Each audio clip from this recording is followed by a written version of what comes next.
Hello, hello, hello. A very warm welcome to all our friends, viewers, fans of Africa Rise with Susan West.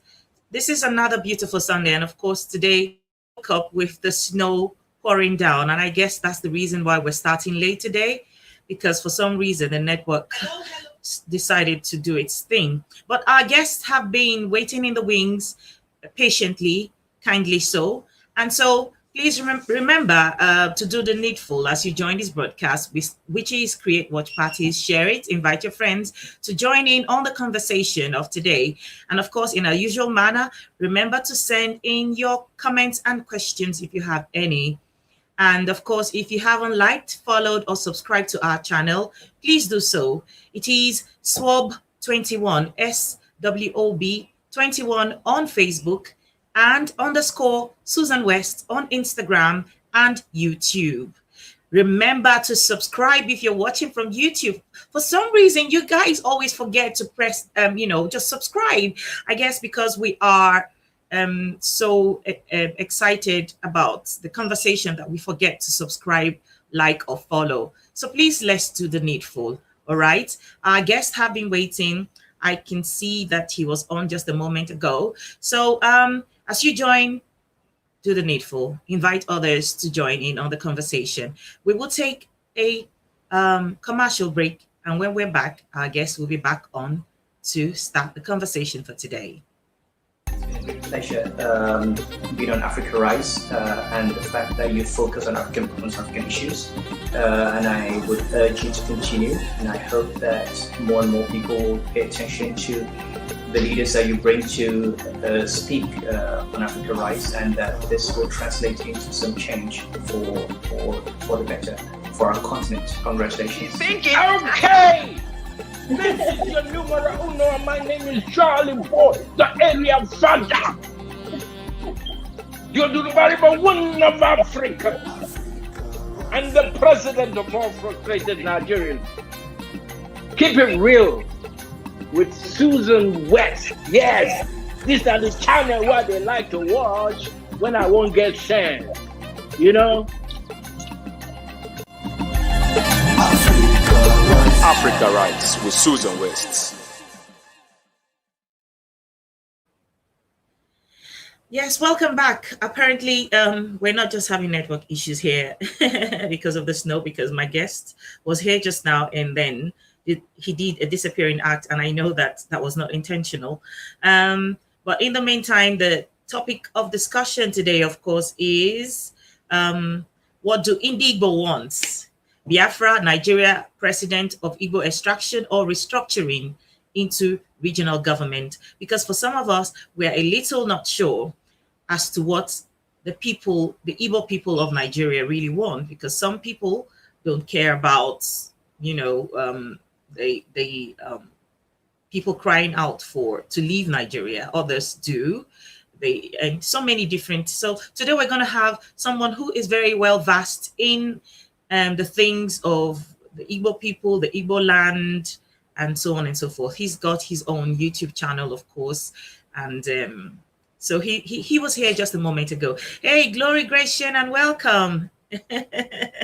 Yes, there is network. I don't know what happened, but it snowed today, so I'm suspecting that's the reason we're having network issues. But our guest also, who is joining in from Nigeria, was here just a moment ago. Before I tried to introduce him, he had disappeared. So hopefully we will be able to get him to join us really quickly. But as we join in at the moment, please share, subscribe, like, follow on all our channels.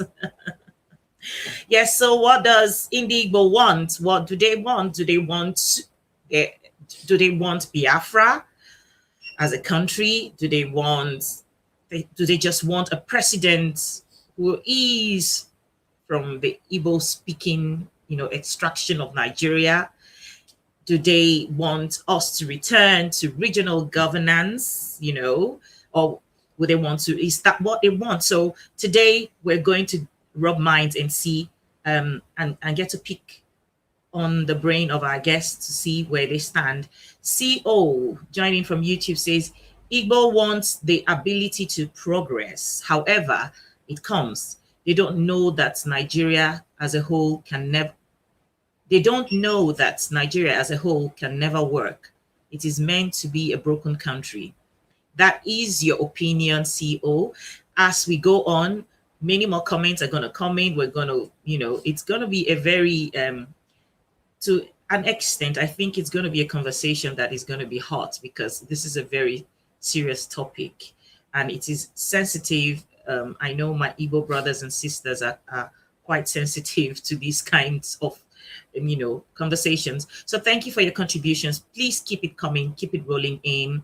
But whilst we're still waiting to see Mr. Asuzu Chinedu of BVI One channel, we will just continue, talking a little. As you type in your comments, I will read them out and we will just keep on going until he's able to rejoin us.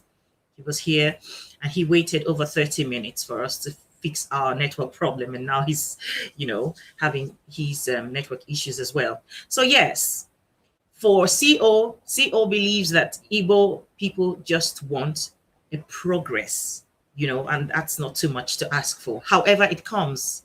So for you, you're indifferent if the Igbo people remain as Nigerians, as long as they are given an opportunity to feel like they're part of that country, that nation. If it means to secede, if that's the progress, you don't care, you don't mind, more like, and if it means going back to regional governance or government, you really don't care either way, which way it comes. That's what CO is saying.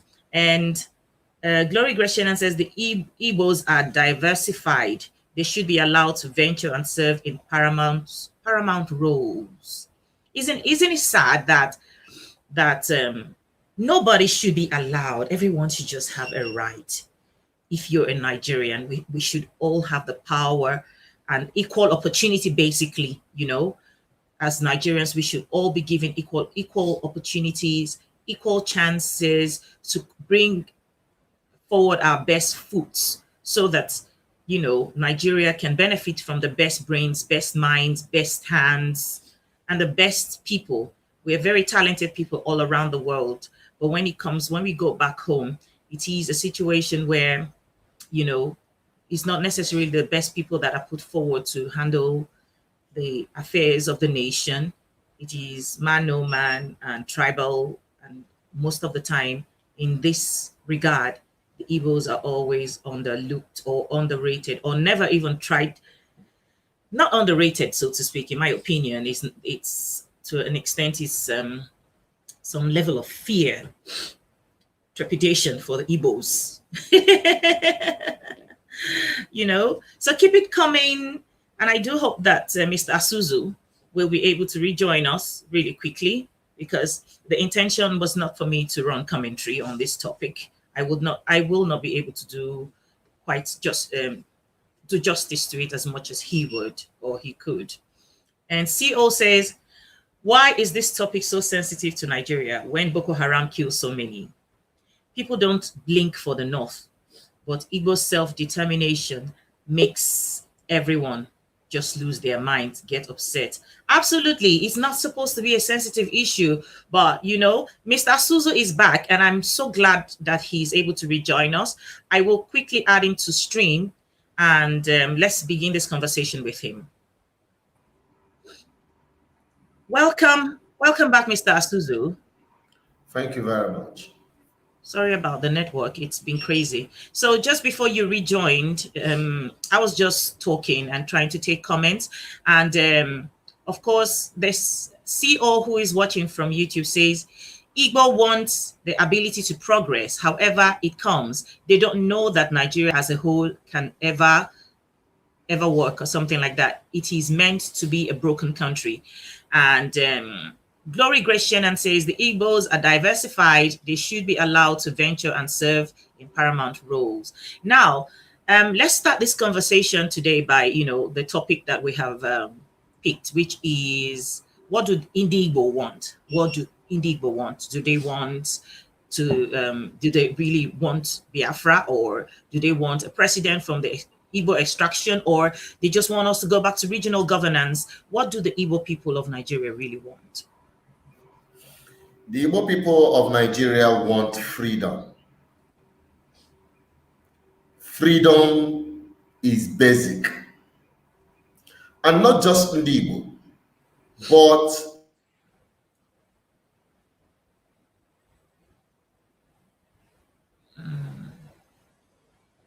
It's frozen.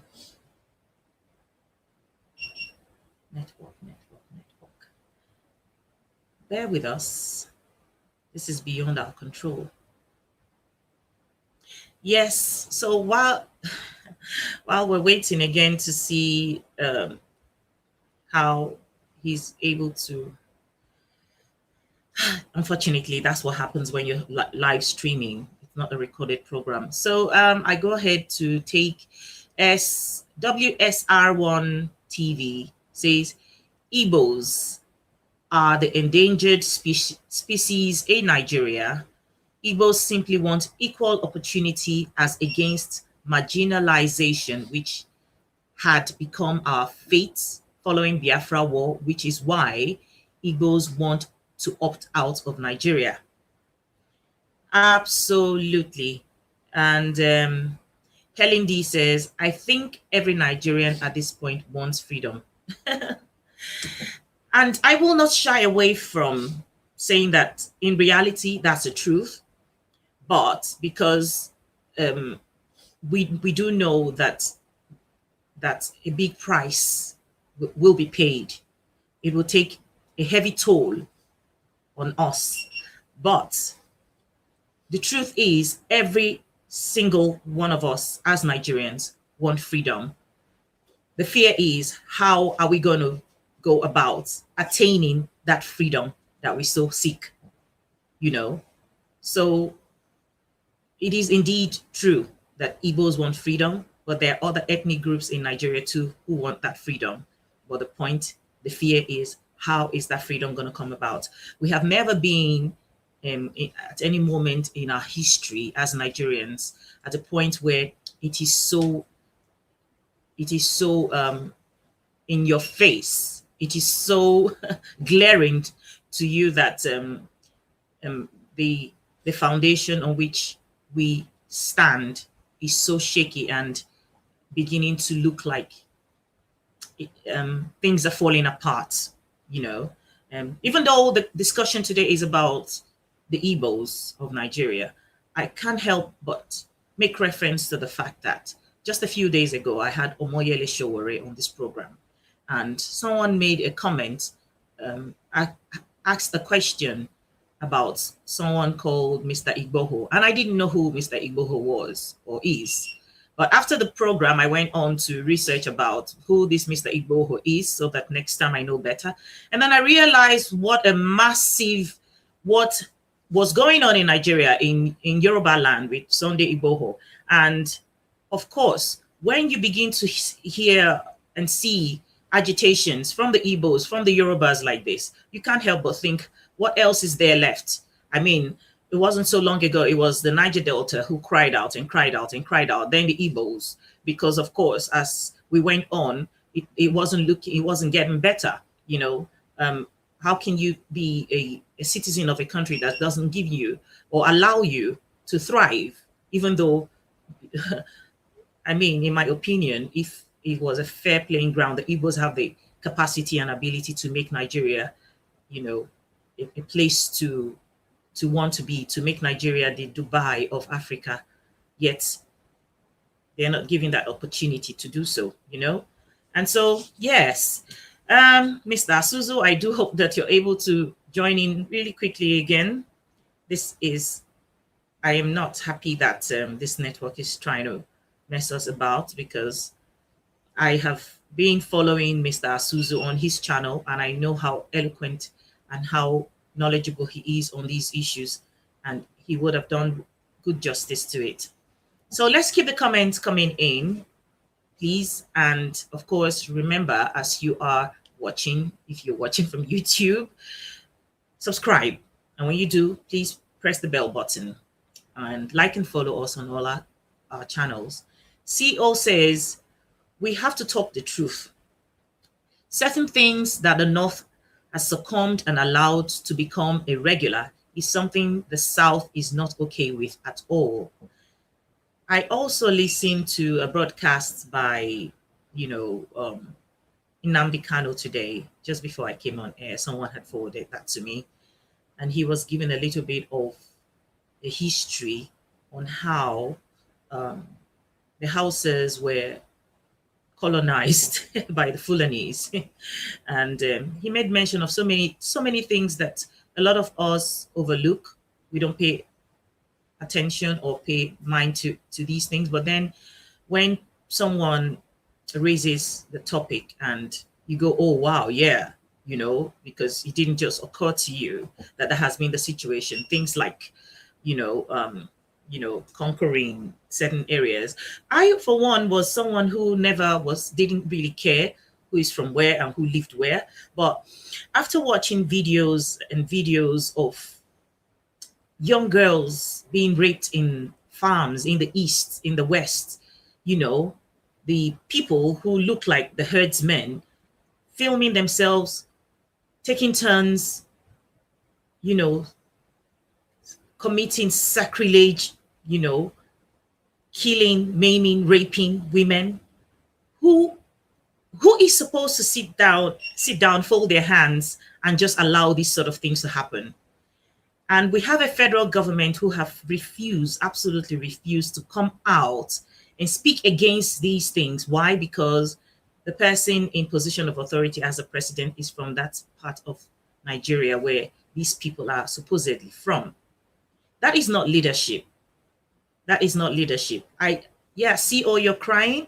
I cried as well, because when I watched a particular video, in fact, someone was trying to show it to me, and I kept saying, I don't want to see it. I don't want to see it, because I couldn't even get myself to the point where I have to watch a young girl, a minor, being, I can't even go ahead to use the words. It was appalling. Any human being under the face of the earth, on the surface of the earth, will not sit down and continue to be abused and then have the government tell them to do nothing or threaten them that if they did anything, they will come after them. If you're going to die, if you didn't do anything, and if you're going to die, if you did something, what options are you left with anyway, So, like I said, I do hope that Mr. Asuzu is able to come on. If there's anyone watching right now who think that it can do justice to this conversation, please do well to indicate, and I'll bring you on so that I'm not the only one talking before Mr. Asuzu is back.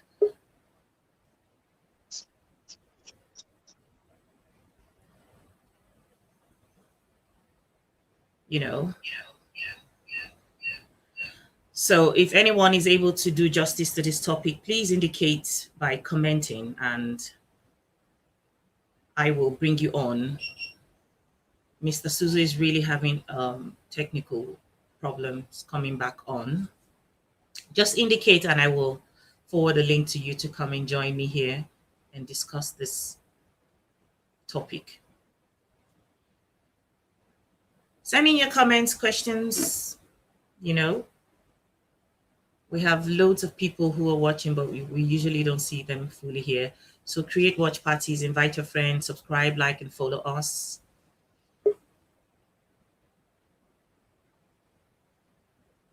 Someone is trying to join. Who is this?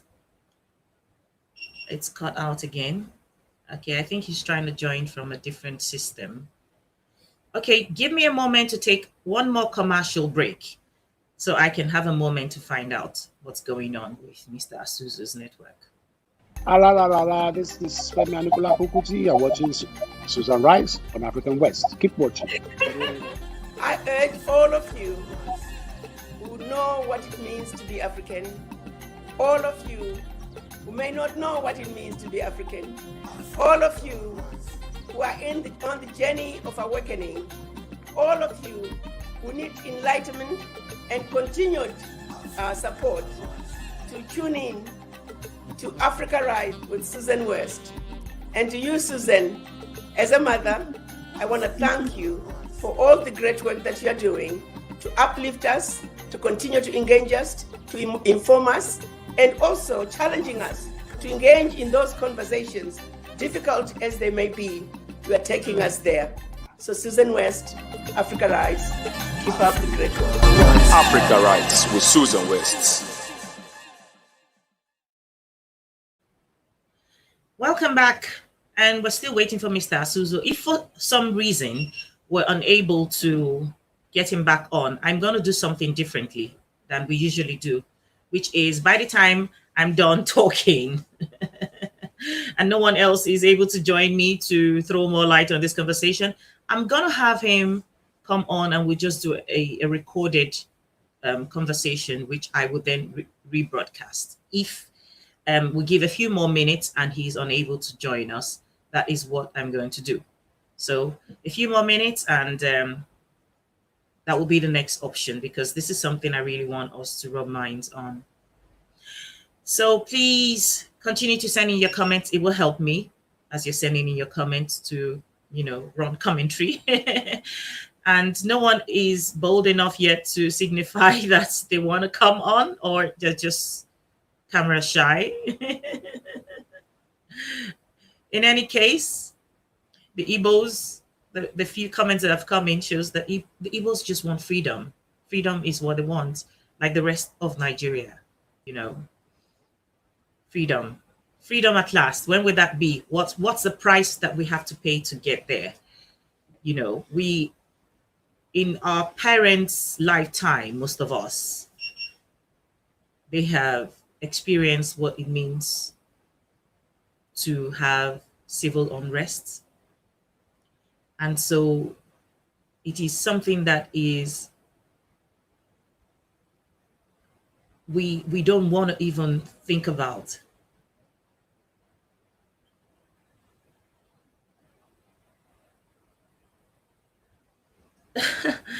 Ben Iheke says, BVI one is afraid of joining. No, he's not afraid. He's been here. The network keeps cutting out.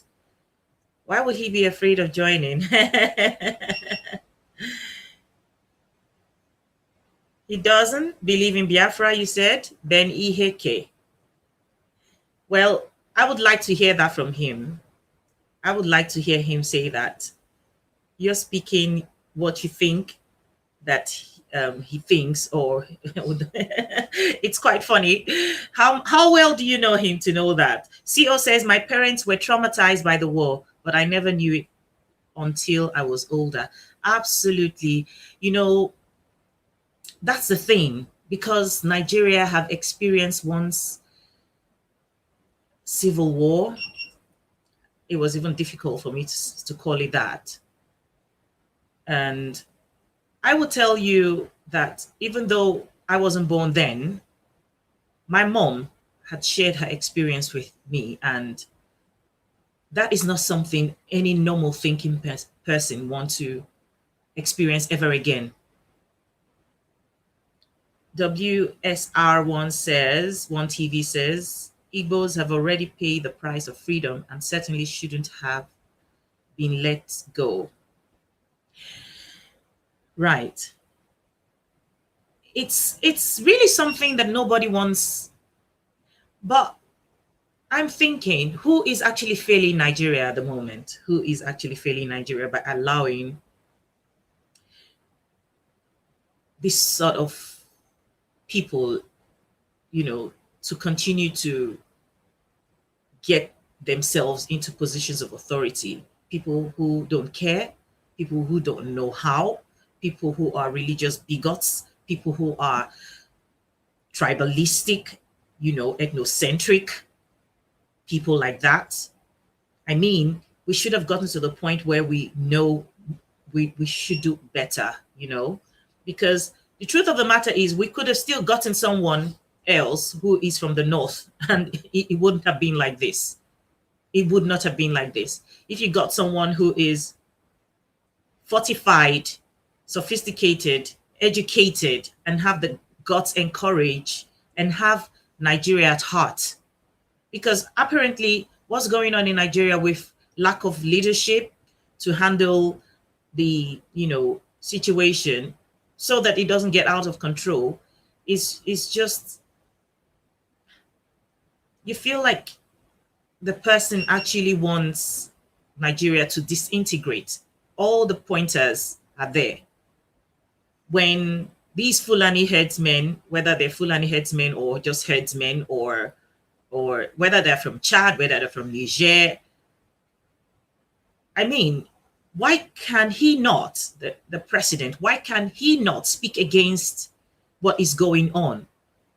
Why does a certain part of Nigeria have to feel like they don't matter? They don't, it doesn't matter.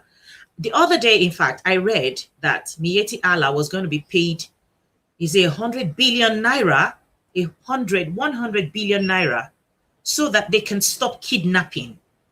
The government of Nigeria will pay Miyetti Allah that much so that they can stop kidnapping or terrorizing people. And I'm asking, so does that mean everyone else in Nigeria should just go into that venture so that everyone else get paid that amount of money? How does a government even function like that? How does a government get to the point where you negotiate with terrorists, you pay them handsome rewards?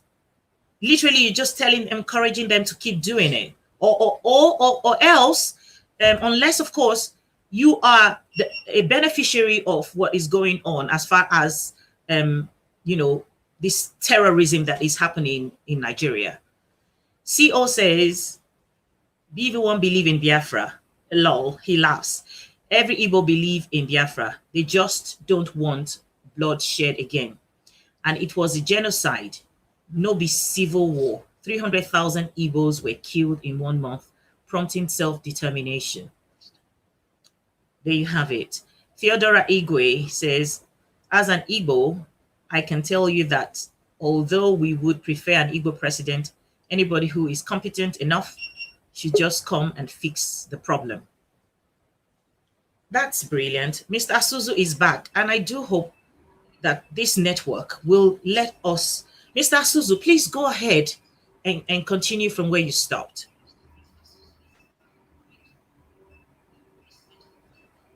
Can you hear me? Yeah, I can hear you. I can hear you. I'm trying to make sure. Yeah, I'm having. Just hang on. Just give me a minute. I'll be right back. Let me sort out 1 or 2 things. Just give me a minute. I'll be right. Okay, Rahina Bello, welcome, darling, welcome. Benny Heke says BV1 Channel 1 is working together with Mr. Ralph or Okwazurike. What? Ben? This Benny Heke, I wish that I know who you are, because you seem to be on his case. How much do you know him? Well, if you don't mind, if you want to come on, let me know. Signify, Ben, that you want to come on and talk here as well. I will let you come on. Okay, Ben? Signify if you want to come on so that I don't keep reading your comments. I want you to come on here and talk as well. Okay. Are you ready now? No. Okay. He's trying to make sure that his system is absolutely ready to come on. Yeah. So Benny Heke, let me know if you want to come on here to talk. Yeah. Yeah. So CO says the culture of the North, I don't want to call religion, but Buhari is like 2011 said Buhari in like 2011 said Boko Haram is their brothers. Yeah. You know, every time I cast my mind back to watching the video where President Muhammadu Buhari, at that time he wasn't president, threatened about the baboons and this and that who were going to be soaked in their own blood if certain things didn't happen. And I'm thinking, who else could have gotten away with that kind of statement? Who else could have gotten? And why Did he get away with talking that kind of thing in public space and was never, ever, called out? No one. I can't remember anyone coming out to say, reiterate and remind Nigerians what he said. Is it the kind of thing where the thief from my house is better than the thief from your house? I don't believe that Nigeria can thrive or survive in situations where we shut our mouths if the person is from our area or our tribe or pray in the same way that we pray. I will never stand for anything, regardless of where it's coming from. Injustice everywhere, anywhere is injustice everywhere. And so I would never, ever cover up or keep quiet because this person is from my place. CEO says, okay, so yes, I do know. I know. I saw it. We were following everything that happened. To be honest with you, I have nothing against anybody from anywhere else in Nigeria because we have experienced a northerner come and take the helms of affairs as the president of Nigeria and treated us really good. Unfortunately, he didn't last. Musa Yar'Adua was one of the best that happened to Nigeria. Unfortunately, it just so happened. So it's not about who comes from the north sometimes. It's about the individual, the person, But at this point, it's not about the north. It's about Igbos. It's about the Igbos. They have been agitating to leave Nigeria. This kind of marriage where you forcefully marry a woman and you're abusing the woman. And the woman says, I want to go back to my parents' house. And you say, no, but you can't treat her any good. You can't love her. You can't cherish her. You don't want to love her. You don't have the capacity to love her. Yet, okay, you want to join. Okay, Ben Iyeke says he wants to join. How can we send him the link? Give me a moment. I'll figure out a way to forward the link to you now to join. You don't want to let her go yet. You can't make her happy. That's not fair. That is holding someone to hostage. Yes. At this point, even the Yorubas are beginning to raise their voices. Of course, the politicians won't talk. They can't talk. They won't talk because they're thinking about their political future. They're not even sure, but they can't talk. Not at least a few of them will raise their voices. But you can see it's ordinary people who are getting up and beginning to stand up for their people. When I watched the video of is it Sunday? Igboho, is that his first name? I couldn't believe it. There is a governor in that state. But it took an individual whose uncle went abroad to study, came back with a PhD, trying to do good for his people, develop his people, employ his people, even was trying to, making sure that the Fulanis around this area were all brought in, carried along. Yet such a person, after they had demanded a ransom of 7 million naira, thereabouts, after they demanded and they were given that money, they chopped the man to bits and pieces, a human being, another human being. And then you ask that the person should just sit down and not be offended. Don't be angry. Don't be angry. You keep beating, pushing, hitting, abusing the person, and then you tell them not to be angry. How can you quickly get some Ben Iheke?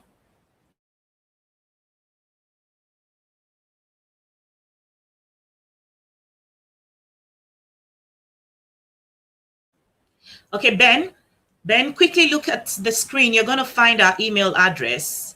Quickly send me an email there so that we can send you the link to join quickly. If you can hear me, quickly just send a short hi to that email address. Ben, if you can hear me, quickly send a hi message to info@africarise.online or susanwest20@yahoo.com, and we will send you a link to join from there. WSR1.1 TV says Sunday Igboho is presently Odua champion. he's taking the image of Awolowo. Absolutely. I was so shocked that I didn't even hear about this man until someone asked about it when Omoyele Sowore was on the program. Yes, chopped him to pieces as he once went to Fulani to make peace. Can you imagine that? Can you imagine? It's like these people are not human beings. They're even animals are better than them. If you treat a dog so good, he will treat you back with so much loyalty and love. Even wild animals can be tamed and made to understand that you don't mean any harm. How can you go to them to want to make peace with them and then you're kidnapped? Then they ask for money, 7 million naira, which is given, yet they chop a human being into pieces. How can you negotiate with people like this? I don't understand. How can you negotiate with people like this? How can Nigeria survive beyond these few years of President Muhammadu Buhari? Can Nigeria actually really afford a few more years with President Muhammadu Buhari? I don't understand. How? I also heard that orders have been given to shoot on site or at sites of Sunday Igboho and his followers. Who gave the order? By who? So the person who could give an order like that to go ahead and shoot Sunday Igboho cannot ask Mieti Allah, cannot sanction Mieti Allah or whoever to, that is terrorizing Nigeria, that is from the north. Even people from the north are unhappy because, of course, they don't have peace. They are also victims of what is going on. Just the other day, farmers went to the market and got killed, young farmers.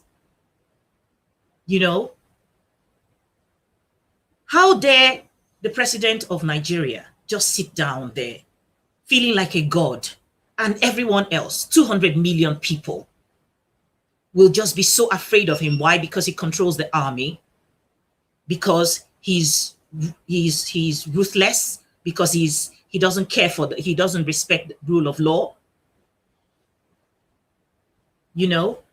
Once upon a time, everybody was scared. We were all scared. We were all scared to speak up. But the fear has gone out the window. Nobody cares anymore. Because when you push people to the wall and you keep pushing them, it gets to the point where they just know that they're going to die anyway. So they choose whether they die as cowards or as brave people. Yes. Glory Grace Shannon says, how annoying and sad. Yeah, I know. And CO says, sleeping Buhari woke from nap to give order. Agbonene says, thank you. Keep making Africa a better place. Love you very plenty. Thank you so much, Nene. I love you too. Thank you. Yes, Mr. Asuzu is trying to join us again. And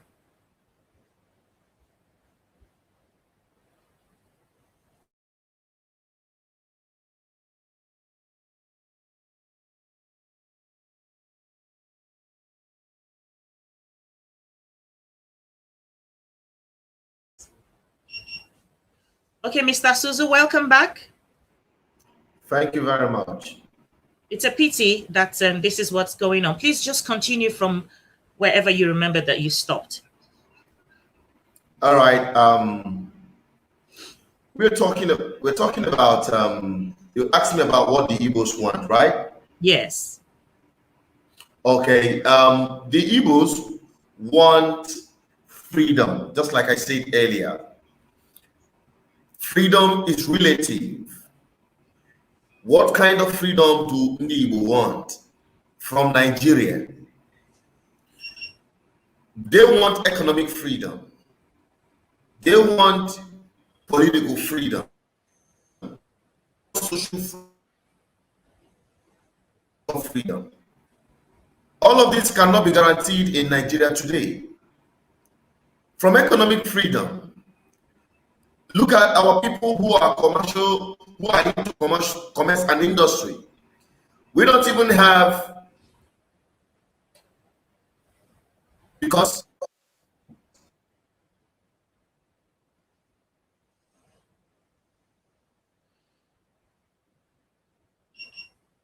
Oh, this is so annoying. This is so annoying. This is so annoying. And CEO says, then they making Kaduna Niger rail line. Why? Okay, Mr. Asuzu. Yes. Yes. All right. Let me go on. Can you hear me? Yes. So sorry about that. It is from my end. The network is really, really horrible. Mm. But you can hear me, right? I can hear you. Yes. Go ahead. Okay. So what I was saying in essence is that my people want economic freedom because that cannot be guaranteed in Nigeria today. They are into Oh, I have never been so angered by the network on this program like I am today. I will just try to take a little more comments and probably do a recording with Mr. Asuzu. He's back on. Sorry about that. It's really horrible. I've tried 3 different networks. The story is just the same. That is to tell you how bad this country is. So I'm talking about the economic freedom of Ndigbo in Nigeria. It cannot be guaranteed. They are into innovation. They are into commerce and industry. They are into creative works. And there is no enabling environment for their businesses to strive. They can't produce in Nigeria. The cost of production in Nigeria is so high that they cannot compete effectively with imported goods from China and other places.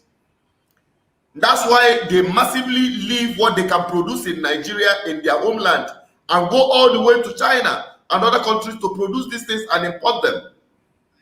And when they bring it into Nigeria, it is quite impossible for them or to have a fair trade from the point of the port where they are clearing their goods. Is very impossible for them to do it with ease. They have to go through unbearable processes that will only end up in making them spend multiple amounts of money, which will in advance affect the prices of their goods. And also in the southeast, before they could take when they clear these things from Lagos, for them to take it from Lagos down to southeast, they have to pass through unending checkpoints and harassment by Nigerian police and the customs. Now, we have been crying, what happened to the ports that are in the southeast or in the south? What happened to those ports?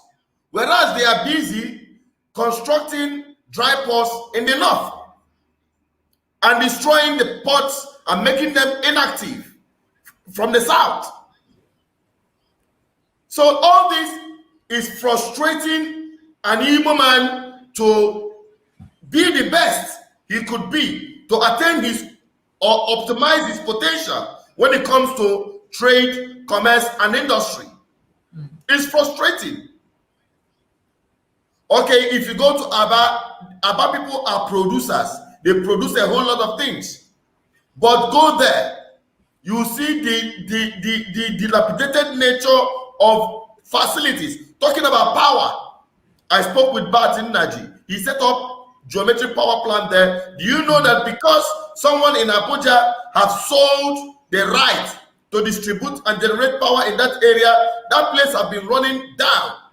That place could not, be used to, generate power for the industries in Aba and the environment,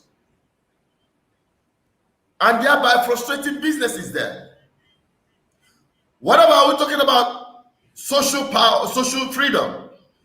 In Nigeria today, you had what they call federal character principle. The federal character principle is what Ahmadu Bello introduced in his own time, that he called northernization policy, where a northerner is considered first in everything.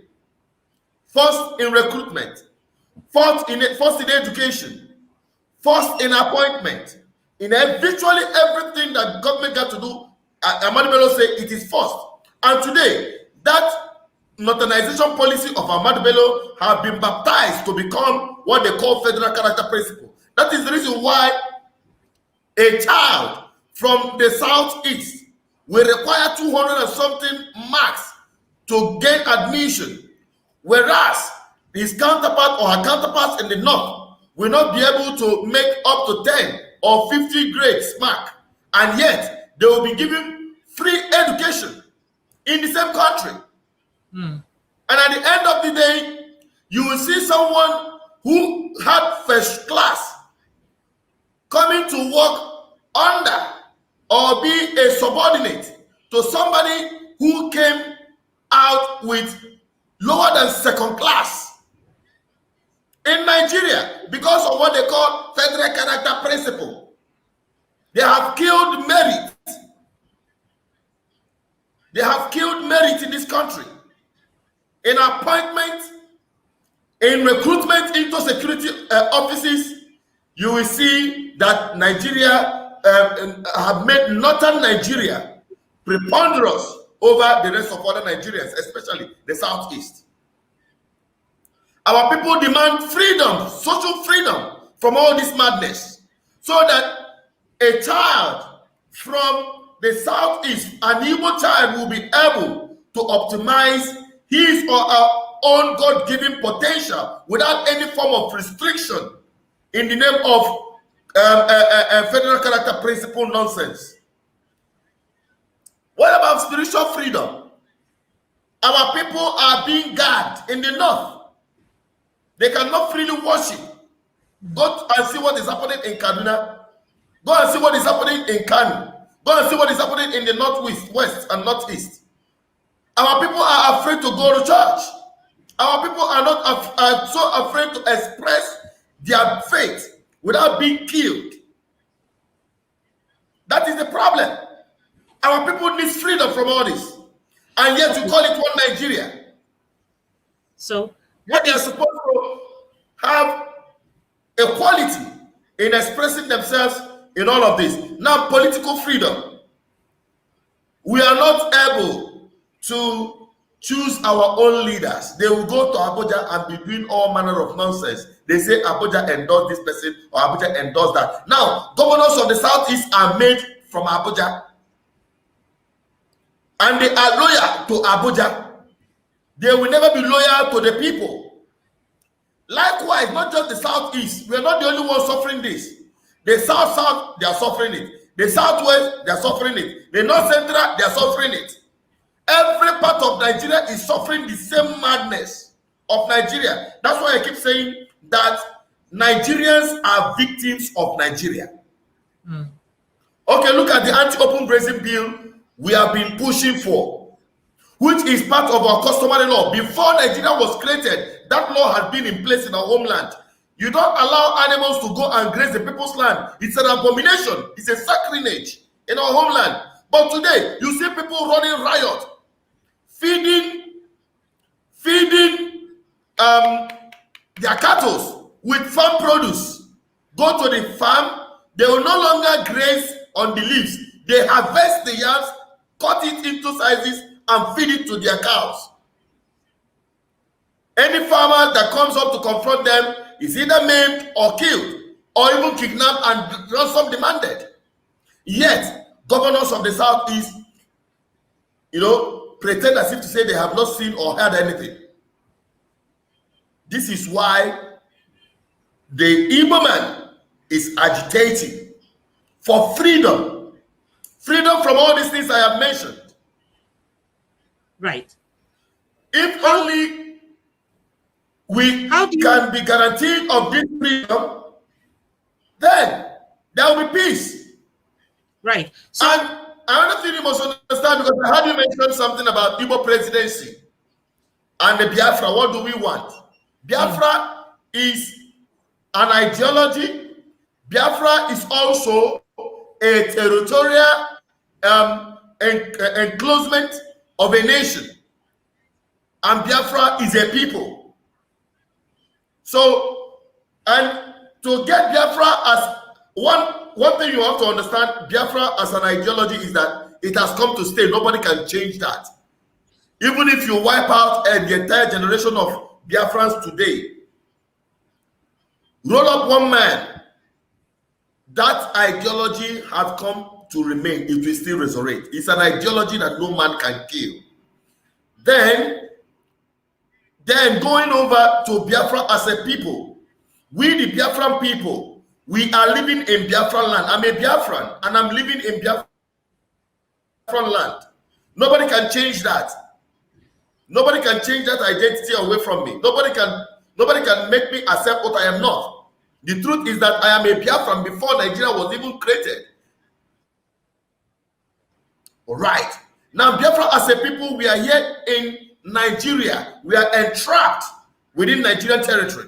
So it is these Biafrans that are in Nigeria that are now agitating for freedom and independence. Now, these two are two different things. One, as an independent country, then Biafra people's freedom. Now, I've talked about the freedom of the Biafran people or the Igbo man. You know, Biafra is far bigger than Ndigbo. It has to do with a whole lot of other ethnic nationalities. Now, the freedom of Biafran people, which I have enumerated, economic freedom, social freedom, spiritual freedom, and political freedom, all of this it's a thing of a process that can only be guaranteed not by Igbo presidency or Niger Delta presidency or any giveaway presidency of any kind, because I call it a giveaway presidency. That will not solve the freedom problem, the freedom question of an Igbo man or of an average Biafran, and that is the fact. What will guarantee the freedom of Biafrans as we are still in Nigeria today, contemporarily, is balkanize Nigeria into regions, push back Nigeria into true federalism. Let every region go and fend for themselves and strive autonomously. Nigeria is not a federal republic. Nigeria is a unitary government or a unitary state that sugar-coated itself with what they call federal government. No, Nigeria is not a federal system. It's not only a federal system. What we have is a unitary system in the guise of democratic process. So what I'm telling you, my sister, is that the only thing that can guarantee the freedom of Biafran people is balkanizing Nigeria back to regional government. If they say they want to do it as in the contemporarily seized geopolitical zone, that is fine for them. But let every region strive on its own so that an Igbo man will no longer be forced to go all the way to Lagos or to Kaduna to clear his or her goods that he can clear right at the backyard of his house and bring it in and sell it at the right price, so that nobody can gag an Igbo man from generating power that he has the capacity to do, to help his industries to produce and export outside without capital flight to Asian countries and the rest of them. We cannot grow as a people when we continue going to import goods, most times inferior goods, that we can produce more quality goods here. So when we have a regional government, it will guarantee economic freedom to my people. It will guarantee social freedom for my people. It will guarantee political freedom for my people. Nobody will now stay in Abuja to dictate who is the leader or governor or representatives from my homeland, so that leaders will emerge from the people and not endorsed by Abuja. It's not that people, after voting, somebody will sit in Abuja to nullify the exercise and get it a ruling that they have already written beforehand. These are part of the things that we're talking about. So regional government is what will guarantee the freedom of our people. Not just only us, but for the rest of other Nigerians. So that everyone can strive at its own pace. Now, have an organized system. You've not been able to set up a good educational system, a good justice system, a good security system, a good business environment, and all of that. And you feel that is where the constitution comes in. The constitution of Nigeria must be brought down and give room for people, empower the people to say for themselves whether to remain as in Nigeria or, put in referendum as part of Nigerian constitution.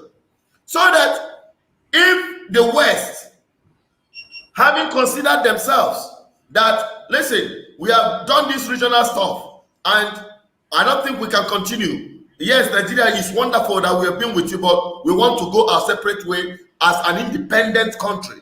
The same thing applies to the Biafrans, and the same thing can apply to the North, who are demanding for Islamic State, who will say, oh, no, we don't want to have anything to do with these people from the South that are Christians. We want a full Islamic State, just like they have in Saudi Arabia. Fine, it is their right to demand for that. They will now secede, or they will now ask for an outright independence. That same thing applies to the Biafran people. That's why I say independence is a process, and it takes a political process to achieve. In conclusion of what I'm saying is that if we are able to get this freedom under regional government, then on that platform, we can organize ourselves and we can put together our society as we want it, and we can as well take another step towards independence, just like the Scottish people have done or trying to do. Right. And quick recognition, Captain Imaya, welcome. I see you. Happy New Year to you too. I want to ask you, before you came on, when the network was epileptic, there is someone here, Ben Iheke, who said you don't believe in Biafra. Why do you think that you should, the Igbos should try asking for regional governance before they can attain Biafra as a country of their own? Come again with your question. I said, just before, when you were cutting out, there is someone watching from YouTube. His name is Ben Iheke. And he said that you don't believe in Biafra. And after that I don't believe in Biafra. Yes. Okay, so after you have spoken, I gather that you want a process where we go back to regional governance. And if that does not work, then people can begin to ask for secession. So why are you someone are you now saying that it's not time for Biafra to just cut out as a country on their own, and we should all go to regional governance first, and if that doesn't work, before we can Biafra can the people you see, our people, I thank you very much. You see, our people are quite emotional people, and some people have been asked, or gullibility of our people have hit its highest height. But and sometimes they would like you to tell them what they want to hear. They want me to tell them that they will sleep in Nigeria today and tomorrow morning they wake up in Biafra. Biafra will now become an automatic independent country. That is what they want. That is, if I say that, they will start clapping. Yes, you believe in Biafra. But the truth of the matter is that independence agitation is not a child's play. Independence agitation is a process. Independent agitation is not something you get on the street carrying placards. Independent agitation is something that has to do with high power diplomatic process and even local diplomacy and politicking. International politics must be played. It takes a whole lot. It is a process. Okay, let me tell you, and let me tell my people that as we speak now, the only people that are ready for independence in Nigeria, and they have everything to stand as a country in Nigeria, are the Arawas, the Fulanis, the Caliphate. What they are jostling for is that they want a larger space. They want the entire Nigeria to come under their caliphate. And they will now declare a full-fledged nation outside Nigeria for themselves, including your own territories. Now, let me tell our people that we have to set up a nation. We may say our own is even very easy compared to what the Israelis had. At the time, Israel does not even have they were not even living in their territory. We are even lucky that we are in our territory, living in our homeland. What is needed for us is now to build it. When you are building the Southeast, you are not building Nigeria. You are building your homeland. You are building the Biafran land. If the 5 eastern governors will be able to set up road networks and train stations or railway lines that cuts across the entire region, they are not building Nigeria. They are building the Biafran territory. Because Biafra will not exist in abstract.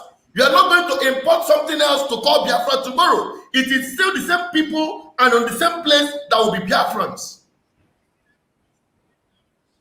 So, like I said, Biafra is an ideology, Biafra as a people, and Biafra as a territory. Many of these people just see Biafra as just a territory that wants independence. But one thing they have to understand, and the question they have to ask themselves, and I answer that question is, if we have the independence we have today, what can we do with it? This time we are talking about, this process we are talking about will enable us build a very solid system that will guarantee that in the new Biafra, it will not be like the Southern Sudan, where after they have gotten their independence, they are plunged into different, all sorts and manner of crises up to today. They are still fighting and killing themselves. Okay, look at the Biafran agitators. Look at the Biafran agitators. Look at what is happening on ground. Now, look, you reason what is happening now. There is no unity among the Biafran agitators, the Biafran groups. We have been working, I personally have been working hard. I have risked myself. I am doing everything on the front line to unify this Biafran movement so that you have a cause, so that you have a system, so that you be part of building your homeland. You be part of building your homeland. You be part of making people see the new Biafra or the Biafra in view. I've been trying to do that, but we've continued to fail. They've been fighting each other. They've been trying to outdo each other. They've been trying to make sure that they emerge superior. Okay, look at the recent security issues. We have seen different groups brandishing ammunitions. What happens tomorrow if Biafra, by magic, which I am not even looking out for, Biafra will not come by magic or by surprise. If by tomorrow they say, okay, the other people say, in fact, you are no longer interested in this union. The Yoruba people say, okay, everybody should go your own way. Then we will come back here and start killing ourselves. Is that what we want? Is it that time we'll now start building? Is it that time we'll now start putting in place things that the northern people have done for a very long time? They have an economy running. They have their Islamic banking running in the north, using it to build their economy, despite all this Boko Haram and all these insurgents happening in the north. Yet they are still the places where we bring food down to the southeast. We still bring food, import food from the north. So when my people talk about this emotional tag on Biafra, thinking that when you start shouting Biafra, Biafra, Biafra, that is when you are more Biafra. You can never be more Biafran than I am. Some of these people saying these things are abroad, but we are here in Biafran land and in the front line. We are on the street trying to make our society better, trying to make Anambra, Imo, Enugu, Delta, Rivers, Ebonyi, Abia, and the rest of them, trying to make them work, trying to make the government better for the people. And the people are Biafran people.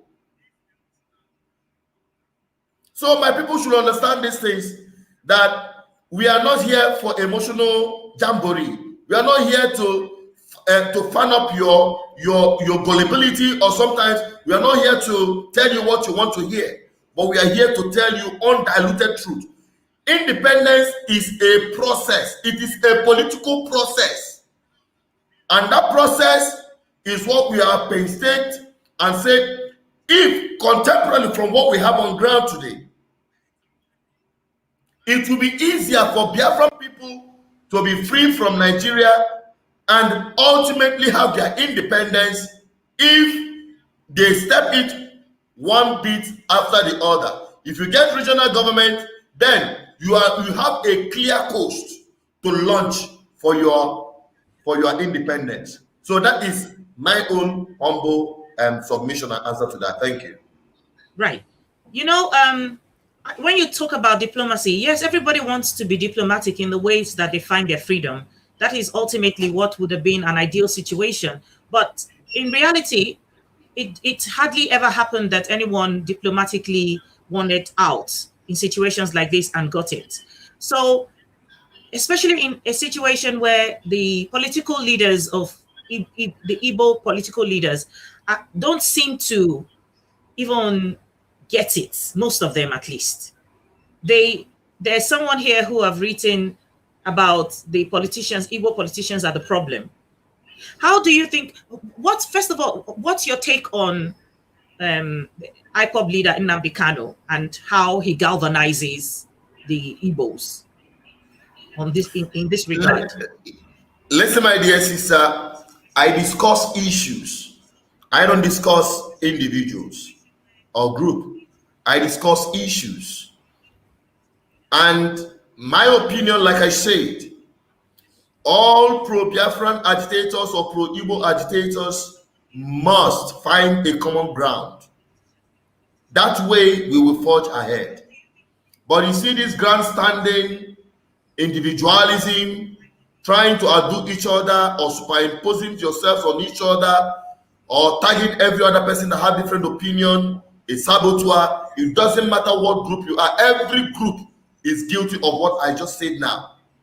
If they can just come down from their high horses, I mean the leaders of different pro-Biafran groups, come down from their high horses and find common grounds, we will overcome.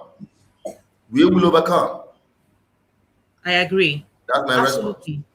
Absolutely, because the truth of the matter is that is on a bigger scale. The reason why Black people suffer is because we're always, in small pockets, competing against ourselves. So yes, I do agree with you on that one. Until everybody comes together to speak with one voice and let the vision be one and the focus be one, then that's the only way that a headway can be made. CO says, yeah, BVI is talking the truth, but we still going. He laughs out. Nigeria will never work. You saw Agbo gas explosion, or was it Olu? Burnt people taken to the hospital, no doctor, no nurse, burnt like barbecue chicken. That's really sad. Let me take one more read and we will round up today's broadcast because we've taken longer than the WSR1 says, One TV from YouTube says, according to United Nations Charter, 50 years after War of Independence, any agitating country is qualified to be free. Fulani are only using intimidation and suppressing to Islamize Nigeria altogether. So how do you negotiate with or be diplomatic with people who only know violence? Sorry, come again. What's the question? How do you negotiate with someone or people who only know how to use force? Now, let me tell you, do you know in war, there is diplomacy of war? In war, there is diplomacy of war. And you play the diplomacy of war when it applies. That is why I said the people are the biggest stakeholders. We have been too emotional about this. Now let me say this. Those who are shouting war, war, war, war, we don't want to do it in a diplomatic way. We want it war now. Ask my people. During the first war the Biafran people engaged in, at that time, food were being exported from Igbo land, from Biafran land to other parts of Nigeria. Yet, during the war, they were barricaded and starvation was now used as a weapon of war. Today, we are shouting war, war, war. Yet, Igbo land, we are heavily depending on food supply from the north, including the meat. You are shouting war, war. What plans have you made to make Igbo land food sufficient? What lessons have we learned from the past? You know, our people are too emotional, but we are not here to entertain their emotions. We are here to cure our people's mindset, because this is where the freedom starts from. We can't allow ourselves to get involved, lured into it. You know that somebody can be pushing you to start a war unprepared, so that they will take advantage of it and wipe you out. What preparation have our people made? You are shouting war, and many of them are living in the diaspora. Many of them can, when they come down to Nigeria, they will not mention beer, much more of fra. They will hide. Then you see people who are on the front line. We have stick our neck out, stick our face out, and we are fighting this, and you are there saying that you are more Biafran than I am. Anyone that says that he's more Biafran and want to confront, like, start war, no problem. As long as you're going to be here. As long as you're going to come down here to prosecute that war yourself. It is not about talking tough on the social media. No. It is not about talking tough. It's about having a plan. It's about having an agenda and taking your plan one step after the other without making too much noise. So our people must understand this. And that is what we are doing on this platform. That is what we've been engaged in, to liberate our people's mind here. Okay, we've talked about anti-open grazing bill. We've tried to mobilize 1 million man march. And all of a sudden the government started getting jittery. They wanted to close down the radio station that I'm using. But the people they said they believe in the message. But if only we can just stop the mobilization for 1 million man march. And I told them it is already too late. That the whole land is already agitated. What happened next? NSAS. They couldn't stop it because they couldn't bribe any of us. Now, after NSAS, we also the whole Nigeria.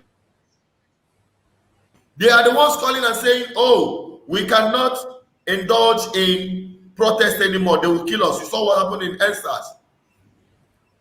But we still have the problem. These politicians, they are still running riots. How are we going to take care of it? See, the politicians refused to sign into law anti-open grazing bill. It is not left for the people to come out in mass and flush them out of government. Because whether you like it or not, if you say you are not coming out to participate, the same people will remain in power and you will continue suffering. The worst you can do is to shout and blab. You cannot do anything. You cannot change anything. The worst you can do is to come out and protest and you will be killed and nothing will happen. So we don't want our people to continue to be killed. We want the men that have balls in between their legs to go out there and face our oppressors. The Fulanis you are shouting about, they are using the political tools. They are using the political instrumentality of government to deal with us. So why lament? Why shout? Why go run into your social media and be typing with strong words? If only our people understand the power of politics or the political power, what it stands after God, na political power. There is nothing to compare with it. And let me tell you, the same people that are shouting freedom, freedom, I saw it myself, 2017.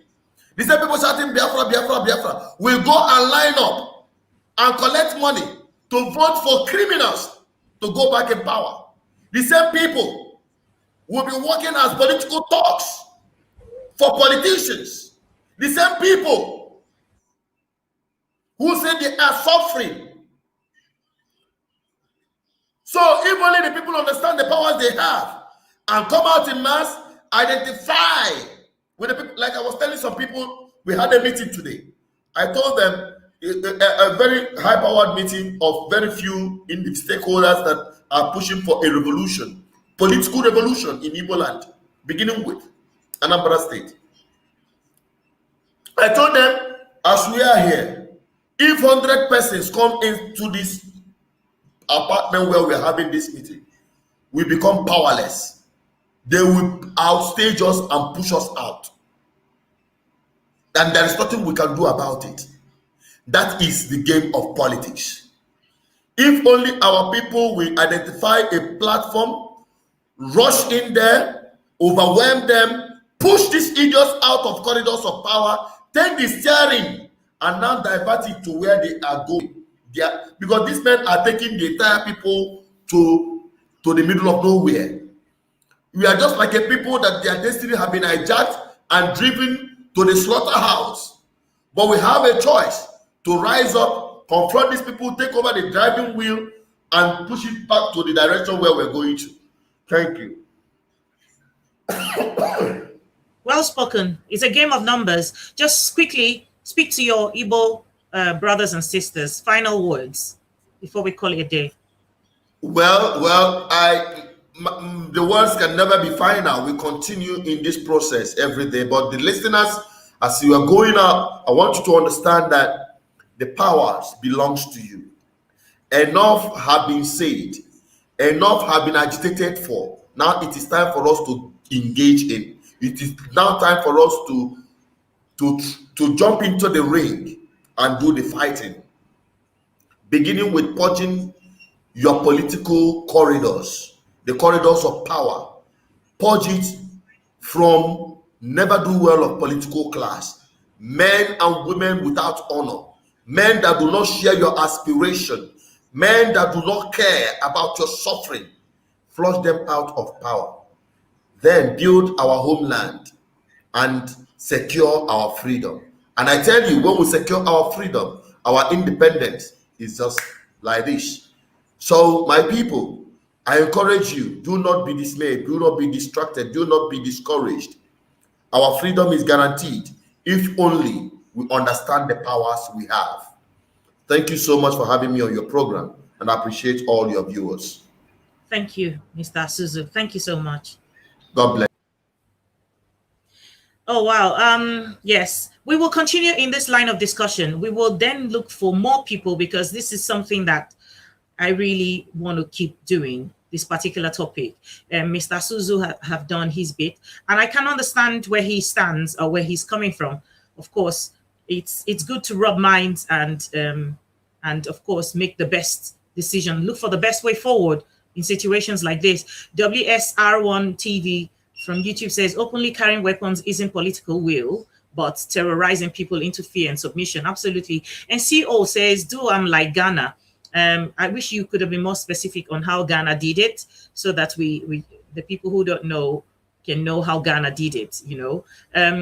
It is, of course, it is a shame that we call ourselves the giants of Africa, yet we're still in this stage of wearing diapers or nappies in situations like this, because we can't seem to get ourselves to the point where we see beyond our nose, where we don't look at who worships like us or who speaks the same language as us or who ties the kind of their wrappers in a certain way that looks like they're from our side or our area, or wears, maybe they wear Niger Delta or they wear Igbo clothing, or they wear Babariga or all these things. Until we get to that point, I truly don't see how Nigeria is moving forward. And until we get to the point where we stop, you know, allowing people because of our emotions, bringing people of ineptitude, people who don't know their left from their right and just puts them there. We shouldn't even let anyone decide for us, even if it's the West that wants these people to be there,